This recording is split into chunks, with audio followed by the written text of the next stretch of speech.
तो है mister perfect. আমি যখন আরিয়া 2 দেখেছিলাম তখন প্রথমেই যেটা আমার চোখে লেগেছিল সেটা হলো আল্লু অর্জুনের এনার্জি। সিনেমাটা শুরু থেকে একটু আলাদা লাগে। অর্জুন চরিত্রটা সাধারণ হিরোর মতন না, সে অদ্ভুত, আবার ভীষণ আবেগী। অনেক সময় মনে হয় সে কী করছে সে নিজেও জানে না, কিন্তু তার অনুভূতিগুলি খুবই সত্যি লাগে। গল্পটা আসলে বন্ধুত্ব আর ভালোবাসার মাঝখানে আটকে থাকা এক মানুষের গল্প। আরিয়া আর তার বন্ধুর বন্ধুত্ব শুরুতে ভালো লাগলেও ধীরে ধীরে যখন গীতার ব্যবহারটা আসে তখন সব কিছু জটিল হয়ে যায়।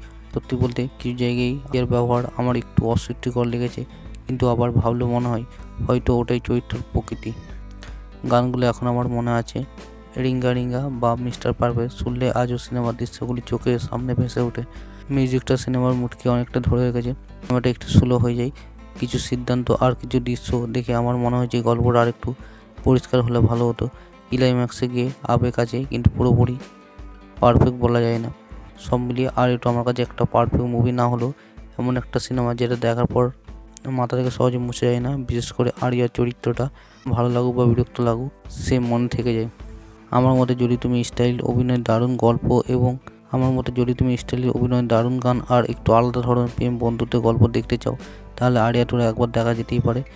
কিন্তু খুব গোছালো গল্প আশা করতে গেলে একটু হতাশ হতে পারো।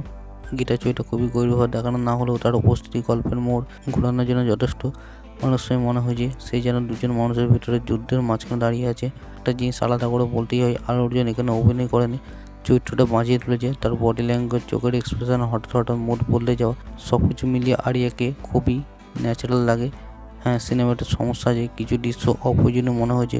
আরিয়া 2 আমার কাছে সেই ধরনের সিনেমা যেটা সবাই পছন্দ করবে না, কিন্তু যারা পছন্দ করবে তারা অনেক দিন মনে রাখবে। এটা একা হয়ে যাওয়ার মানুষের এক অনুভূতির গল্প। আমি এই সিনেমাটা একবার দেখার সিনেমা না বলে মুড থাকলে আবার একবার দেখার সিনেমা বলবো, কারণ প্রতিবার দেখলে মনে হয় আরিয়ার ভিতর মানুষটা নতুন করে দেখছি। তো এটাই ছিল আজকের রিভিউ।